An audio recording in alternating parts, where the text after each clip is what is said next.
സഹോദരന്മാരെ, നമ്മുടെ ഈ സുദിനത്തെ മനോഹരമാക്കി മാറ്റാൻ ഇവിടെ എത്തിച്ചേർന്ന വിശിഷ്ട അതിഥികളെ, എന്റെ പ്രിയ കൂട്ടുകാരെ, കുഞ്ഞനുജന്മാരെ, അനുജത്തിമാരെ, എല്ലാവർക്കും എന്റെ സ്നേഹം നിറഞ്ഞ നമസ്കാരം. ഇന്ന് ഓഗസ്റ്റ് 15.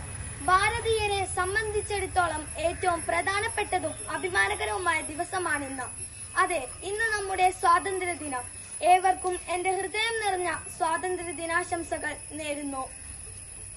വർഷങ്ങളോളം ബ്രിട്ടീഷുകാരുടെ ഭരണത്തിനു കീഴിലായിരുന്ന നമ്മളുടെ രാജ്യം മഹാത്മാഗാന്ധി, ജവഹർലാൽ നെഹ്റു, സുഭാഷ് ചന്ദ്രബോസ് തുടങ്ങി അനേകം ധീരദേശാഭിമാനികളുടെ ജീവത്യാഗത്തിന്റെയും പോരാട്ടത്തിന്റെയും ഫലമായാണ് 1947 ഓഗസ്റ്റ് 15 നമ്മൾക്ക് സ്വാതന്ത്ര്യം ലഭിച്ചത്.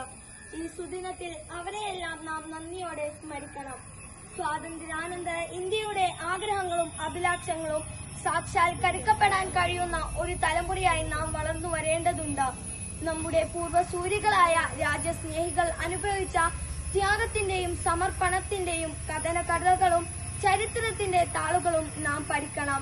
ഇന്ന് നാം അനുഭവിക്കുന്ന ഈ സ്വാതന്ത്ര്യം അവർ നമുക്ക് നേടിത്തന്നതാണ്. നമ്മുടെ നാടിനെ നാം ജീവന തുല്യം സ്നേഹിക്കണം. നന്നായി പഠിച്ച് നല്ലവരായി വളർന്ന രാജ്യത്തിന് അഭിമാനമായി മാറാൻ നമുക്ക് ഓരോരുത്തർക്കും കഴിയണം.